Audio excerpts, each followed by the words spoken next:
It ain't the left side or the right side, and it must be the fin side. Inside. It ain't the left side or the right side. Thank you, Solo D. Welcome to another episode of On the Fin Side here with Brian Catanzaro and Paul Pickin, digesting some of the recent Miami Dolphins news over the last week as we approach the NFL draft. A little bit of news, TJ McDonald, strong safety for the Rams, former USC Trojan. The Miami Dolphins have signed him to a one-year contract, minimum salary, and he's going to be suspended the first 8 games of the year for a drunk driving incident last year. So, Paul, we're going to get TJ McDonald in about week 10 of the regular season.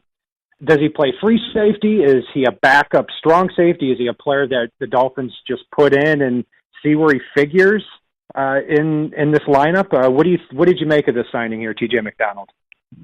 I think it's a good, solid signing. When you look at last year, Rashad Jones went down, IAQ went down, and we were kind of plugging in random fits in that secondary. This gives us a guy that we know can play, we know can get out there, and say if somebody gets injured down the stretch, we know the back half of the season we've got this guy coming in. The other factor as well, and something that I've been talking with a few folks out on Twitter about a little bit, that especially given I know we're going to talk about this a little bit, Zach Brown signed with the Redskins. I'm almost a fan of the Dolphins looking to essentially use the 4-2-5 as their base defense.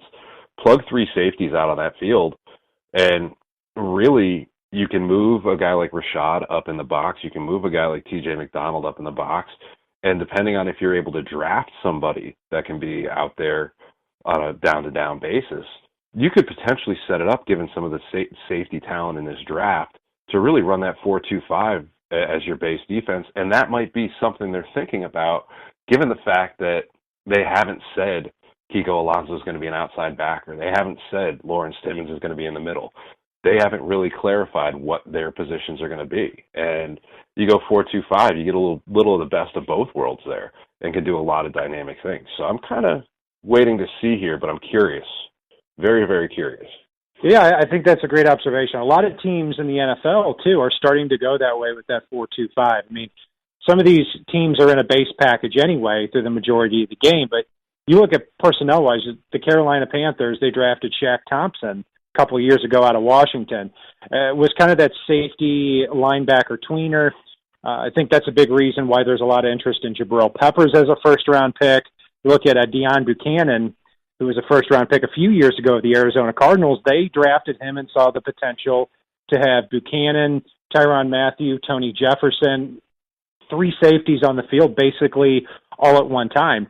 And, yeah, I think TJ McDonald factors very much into the discussion at linebacker. I mean, you're talking about a kid who's 6 foot, 217 pounds, so a little bit on the small side for a linebacker, but you can get away with that if you have the speed.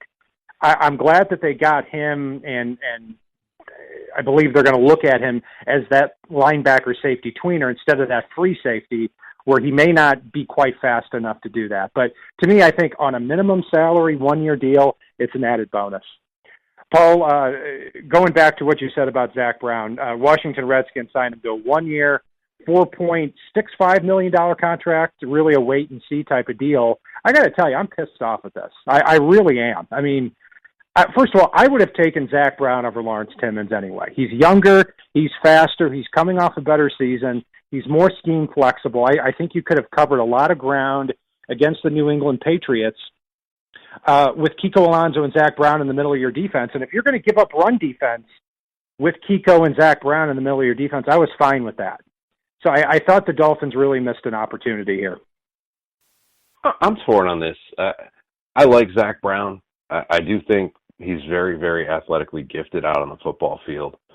As this process wore on with him, it just felt weirder and weirder and weirder. I mean, having some college buddy tweet some stuff out, misleading folks in different directions, having no real word get out in true fashion, changing his agents in the middle of it, going back up to Buffalo, and, they're out of this race completely, and go to the Raiders and saying they're out of this race completely, and then going back and saying, yep, it's down to them or the Dolphins. There was just something hinky with this whole process. And yeah, Miami didn't offer him what everybody else wanted to, but 31 other teams in the league passed on his salary demands, which were not through the roof for a guy that had 149 tackles last year.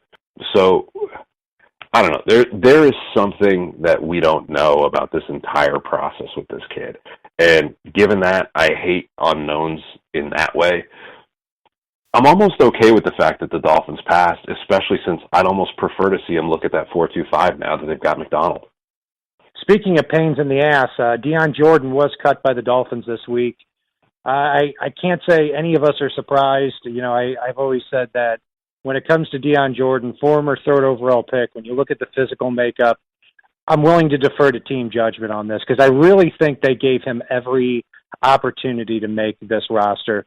Paul, do you think this is going to be the end of Dion Jordan's career, or do you think he's going to latch on with another team?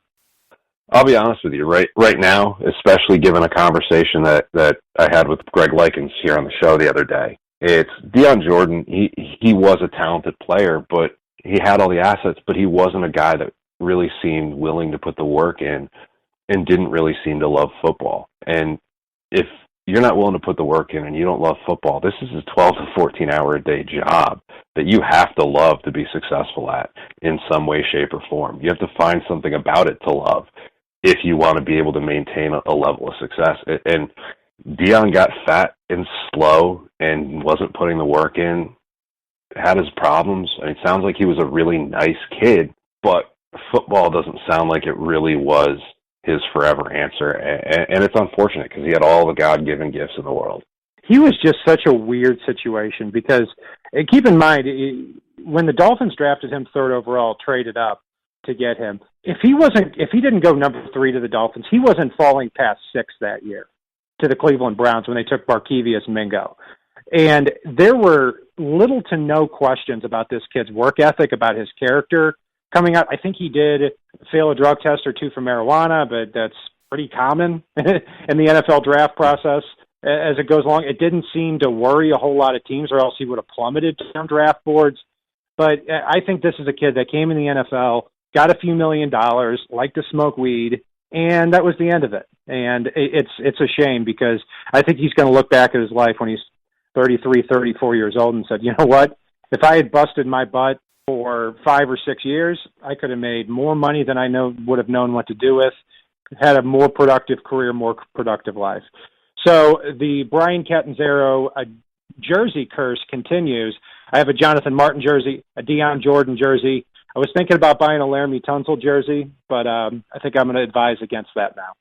Yeah, I think you should just buy a Tom Brady jersey at this point and have done with it. I want to see that curse carry over up there. But I will say one thing with Dion Jordan. We may see a scenario, because we all remember Ricky Williams smoked his way out of the league for a little while, really was over football, stopped loving the game, and suddenly a few years later found that passion to come back, or he ran out of weed money. We don't really know. But at some point, we may see Dion Jordan try to make a comeback somewhere with somebody and be mildly okay at the game again. But we're not going to see that Dion Jordan that came out of Oregon. We're not going to see that guy that covered Rob Gronkowski down the field, unfortunately.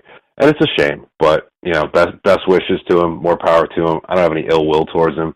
And, hey, we're moving on from here.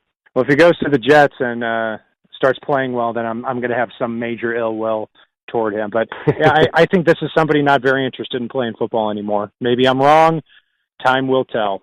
But that's going to do it for our Dolphins news wrap-up show.